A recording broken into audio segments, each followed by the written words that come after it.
వచ్చిన కాంగ్రెస్ ప్రభుత్వం పద్మశాలి సమాజాన్ని ఏ విధంగా మోసం చేస్తుంది, అసలు పద్మశాలి సమాజం కాంగ్రెస్ చేతిలో ఏ విధంగా బలవుతుందో ఖచ్చితంగా పద్మశాలి మిత్రులు తెలుసుకోవాల్సిన అవసరం ఖచ్చితంగా ఉన్నది.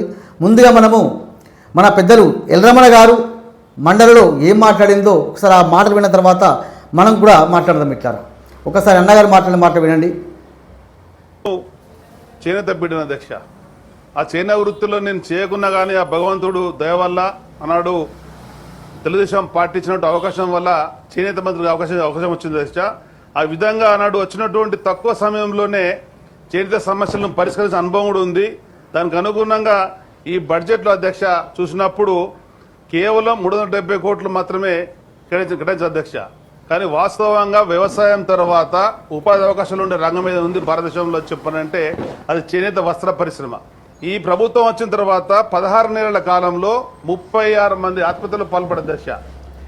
ఇప్పుడు రమణ గారు ఏమంటున్నారు, చేనేత కార్మికులు కాంగ్రెస్ ప్రభుత్వం వచ్చిన తర్వాత దాదాపు 36 మంది నేత కార్మికులు ఆత్మహత్య చేసుకున్నారు రమణ గారు అంటున్నారు. ఇప్పుడు రమణ గారు అపారమైన రాజకీయ అనుభవం, ఒక పద్మశాలి బిడ్డగా ఆయనకు పద్మశాలి సమాజం గురించి స్పష్టంగా తెలుసు. ఆయన చెప్పిన తర్వాత ప్రభుత్వం ఏం చేయాలి, ఆయన చెప్పిన విషయాల్ని లెక్కలకి తీసుకొని అవి అమల్లో పెట్టే పనులు చేయాలి కాంగ్రెస్ ప్రభుత్వం.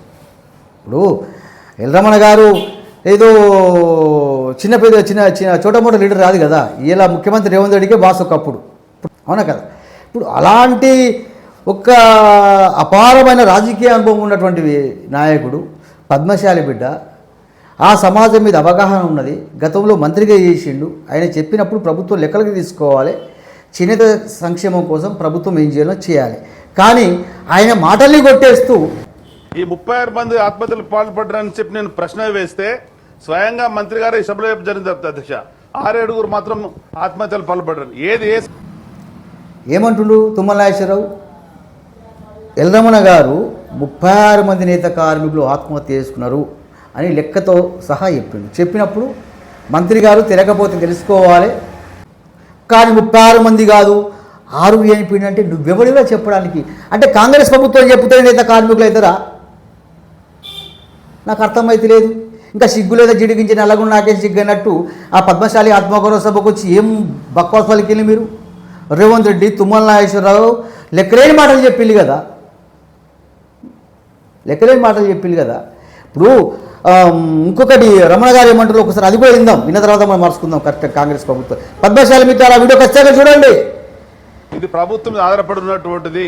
ఈ ప్రభుత్వం మీద ఆధారపడిన రంగాన్ని కాపాడేటువంటి బాధ్యత ప్రభుత్వం మీద ఉంది కనుక మరి ముఖ్యమంత్రి గారు మాట ఇచ్చిందానికి అనుగుణంగా వచ్చినట్టయితే ఇక్కడ మాత్రం ఎటువంటి నిధులు మాత్రం కేటాయించినట్టుగా లేదు. దాదాపు ఒక 2,000 కోట్ల రూపాయలు నిధులు కేటాయిస్తేనే ఈ దేశంలో వ్యవసాయ రంగం తరువాత అతిపెద్ద ఉపాధి అవకాశాలు కల్పించే వ్యవస్థ చేనేత పరిశ్రమ. మరి చేనేత పరిశ్రమను ఇప్పుడు నేనేమంటున్నా, కాంగ్రెస్ వాళ్ళందరూ బట్టలు వేసుకుంటున్నారు కదా, మీరు బట్టలు వేసుకుంటున్నారు కదా, మరి బట్టలు వేసుకున్నప్పుడు బట్టలు వేసే జాతి గురించి ఆలోచించాలా వద్దా?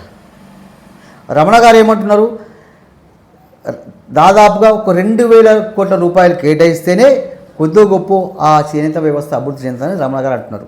మరి మీరు కేటాయించింది ఎంత? 371 కోటి. ఇప్పుడు రమణ గారు ఏం చెప్తున్నారు, మొత్తం పద్మశాలి సమాజం గురించి మాట్లాడుతున్నాడు, ఆయన చేనేతల సంక్షేమం కోసమే మాట్లాడుతున్నాడు. ఇంకా పద్మశాలి సమాజం గురించి మీరేం చేస్తారా? మీరు ఇప్పుడు పద్మశాలిలము బుద్ధిమంతులము, మాకేమో ఓటు మాటలు రావు. ఇప్పుడు రేవంత్ రెడ్డి గారి తిరిగా పంట పెడతా, తొక్కుతా, నారదిస్తా, బోటి పేరికలు మీద వేసుకుంటారే రకం మాకు మాటలు రావు, బుద్ధిమంతులు మాయే. ఇలా నేను ఏమంటున్నా, వచ్చిన కాంగ్రెస్ ప్రభుత్వము పద్మశాలి సమాజాన్ని మోసం చేస్తుంది. ఇప్పుడు అది అదేదో చెప్పింది కాదు, 33 కోట్ల రూపాయలు. ఏది 33 కోట్ల రూపాయలు? ఏవి నిధులు? 371 కోట్లు. అసలు నిధులు విడుదల అవుతాయా కాదా? కాగితాల వారికి పరిమితమా? నేనేమంటున్నా, కాంగ్రెస్ ప్రభుత్వానికి మీకు తెలియదు పద్మశాలి సమస్యలు ఏంటిది, నేతల కార్మికుల సమస్యలు ఏందో మీకు తెలియదు కాబట్టి పెద్దలు రమణ గారు చెప్పినప్పుడు దాన్ని లెక్కలకి తీసుకొని చేనేతల సంక్షేమం కోసం ఏం చేస్తారో చేయండి, అవునా కదా.